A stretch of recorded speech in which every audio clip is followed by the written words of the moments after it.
بسم الله الرحمن الرحيم هل ينظرون إلا أن تأتيهم الملائكة أو يأتي أمر ربك كذلك فعل الذين من قبلهم وما ظلمهم الله ولكن كانوا أنفسهم يظلمون فأصابهم سيئات ما عملوا وحاق بهم ما كانوا به يستهزئون.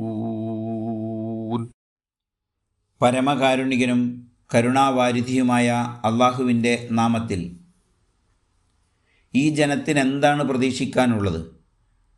അവരുടെ അടുത്ത് മലക്കുകൾ വരുന്നതോ അല്ലെങ്കിൽ നിന്റെ നാഥൻ്റെ കൽപ്പന വന്നെത്തുന്നതോ അല്ലാതെ. അவ்விധം തന്നെയാണ് അവർക്ക് മുമ്പുള്ളവരും ചെയ്തത്. അള്ളാഹു അവരോട് ഒരക്രമവും ചെയ്തിട്ടില്ല. അവർ തങ്ങളോട് തന്നെ അക്രമം കാണിക്കുകയായിരുന്നു. അങ്ങനെ അവർ ചെയ്തതിൻ്റെ ദുരന്തഫലങ്ങൾ അവരെ ബാധിച്ചു. അവർ കളിയാക്കി തള്ളിയിരുന്ന ശിക്ഷ അവരെ വലയം ചെയ്തു. സൂറത്തുന്നഹൽ 33-34 ആയത്തുകൾ.